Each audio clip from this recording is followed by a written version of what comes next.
Hello friends, ഇന്ന് എൻ്റെ hair transplantation കഴിഞ്ഞ് 16 മാസം കഴിയാറായിട്ടുണ്ട്. അതുവരെയുള്ള റിസൾട്ടാണ് ഇപ്പോൾ നിങ്ങൾ ഈ കാണുന്നത്. ഇതിൻ്റെ ഒരു ഫൈനൽ റിസൾട്ട് തന്നെയാണ്. ഞാൻ ഇപ്പോൾ എണീറ്റേ ഉള്ളൂ. എണീറ്റപ്പോഴുള്ള കോലമാണിത്. ഞാൻ എൻ്റെ മുടി ഒന്ന് ഷാറ്റഡ് ആക്കി കാണിക്കാം. നിങ്ങൾക്ക് നോക്കിയാൽ മതി, മനസ്സിലാവും എത്രത്തോളം ട്രാൻസ്പ്ലാന്റേഷൻ റിസൾട്ട് വന്നിട്ടുണ്ടെന്ന്. ഞാൻ എൻ്റെ മുടി എൻ്റെ ചീ കാണിക്കാം. ഹെയർ ലൈനൊക്കെ നിങ്ങൾക്ക് വിസിബിളായിട്ട് കാണാം. ഞാൻ മുടി താഴേക്കിട്ട് കാണിക്കാം. ചീ കാണിക്കാം. നിങ്ങൾക്കെല്ലാം നല്ല വെട്ടത്തിൻ്റെ വെളിയിലാണ് ഇരിക്കുന്നത്. അതുകൊണ്ട് തന്നെ എൻ്റെ മുടി എത്രത്തോളം ഗ്രോത്ത് വന്നിട്ടുണ്ടെന്ന് മനസ്സിലാവും. ലൈറ്റ് കറക്റ്റ് ഹെയറിൽ അടിക്കുന്നുണ്ട്. നോക്കി, ഇത്രത്തോളം ഞാൻ ലെങ്ത് എൻ്റെ മുടിക്ക് ഞാൻ വെപ്പിച്ചിട്ടുണ്ട് മാക്സിമം. ഞാൻ മുടിയുടെ സൈഡ് മാത്രമേ ഇപ്പോൾ എടുക്കാറുള്ളൂ. ഇത് ഇങ്ങനെയാണ് ഇപ്പം മുടി ചെയ്യുന്നത്. നോക്കിയാൽ മതി, നല്ല ലെങ്ത് ആയിട്ടുണ്ട് മുടി.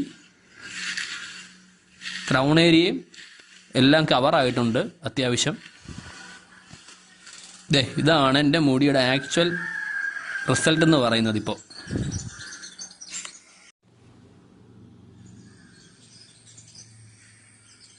ഞാൻ മുടി വീണ്ടും കാണിക്കുന്നത് എൻ്റെ ഹെയറിലെ നിങ്ങൾക്ക് വിസിബിൾ ആയിട്ട് കാണാൻ വേണ്ടിയിട്ടാണ്.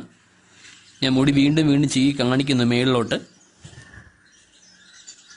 അപ്പോൾ ഇതാണ് എൻ്റെ ഓവറോൾ റിസൾട്ട്. എൻ്റെ ക്രൗൺ ഏരിയ ഒന്നുകൂടെ കാണിച്ചു തരാം, നോക്കിയാൽ മതി. റിസൾട്ട് പക്ക ആയിട്ടായിട്ടുണ്ട്. ഞാൻ നല്ല രീതിയിൽ സാറ്റിസ്ഫൈഡ് ആണ്. ഞാൻ എൻ്റെ ഡോണർ ഏരിയ കാണിച്ചു തരാം. ഡോണർ ഏരിയയിൽ ഞാൻ പുറവശം നല്ലപോലെ മുടി വളർത്തുന്നതുകൊണ്ടാണ് മുടി ലെങ്ത് ആയിട്ടിരിക്കുന്നത്. ഞാൻ ഓൾമോസ്റ്റ് ഇപ്പോൾ 3 മാസമായിട്ട് എൻ്റെ മുടിയുടെ സൈഡ് മാത്രമേ എടുക്കാറുള്ളൂ. ഫ്രണ്ടും ബാക്കിൽ ഞാൻ തൊടാറില്ല മുടി.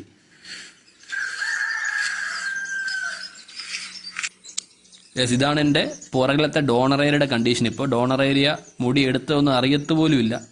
അത്രയ്ക്ക് പെർഫെക്റ്റ് ആയിട്ട് വളർന്നു വന്നിട്ടുണ്ട്. ഈ ലെങ്ത് കൂടെ ആയി കഴിഞ്ഞപ്പോഴത്തേക്കും എന്നോട് പലരും ചോദിച്ചിട്ടുണ്ട് ഞാൻ മുടി എങ്ങനെയാണ് ചീകുന്നതെന്ന്. ഇതുപോലെയാണ് ഞാൻ മുടി ചീകുന്നത്. എൻ്റെ ഹെയർ സ്റ്റൈൽ ചോദിച്ചിട്ടുണ്ട് പല സബ്സ്ക്രൈബേഴ്സും, എങ്ങനെയാണ് ചീകുന്നതെന്ന്. ഇത് ഞാൻ കാണിച്ചു തരാം. എൻ്റെ മുടി കുറച്ച് ലെങ്ത് ആയിട്ടുള്ള മുടി കൊണ്ടാണ് ഇങ്ങനെ ഇരിക്കുന്നത്. എല്ലാവർക്കും ഇങ്ങനെ തന്നെ വരണമെന്നില്ല. ഇങ്ങനെയാണ് ഞാൻ മുടി ചീകുന്നത് നോർമലി. ഏകദേശം റിസൾട്ട് എനിക്കൊരു 90% ഞാൻ ചെയ്ത ക്ലിനിക്കിൽ നിന്ന് എനിക്ക് കിട്ടിയിട്ടുണ്ട്.